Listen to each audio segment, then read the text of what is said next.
Just wanted to show some of the new UI features that came out. I think some people had asked for, some new features. So I remember someone asking to be able to increase the margin around the window.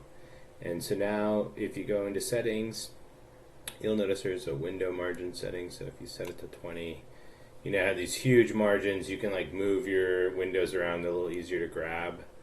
If you want something just reasonable, like maybe you're like, oh, I like having 6. There's always a corner to grab now. I personally like things nice and tight, and I usually don't move my windows. I know where I have them for my setup. But if you're doing things differently, there's that.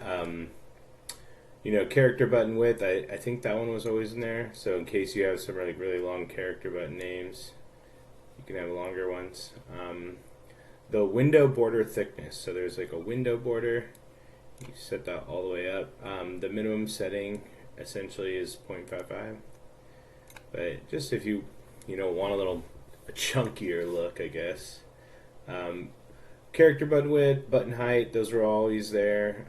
Another new one is button corner radius. So if you like that crisp, sharp edge look where there's no corners around it, or if you want, something more like a pill.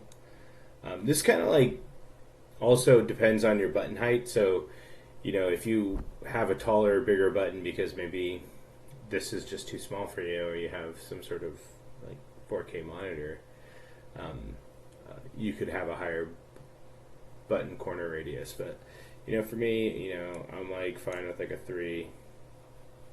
That looks fine to me.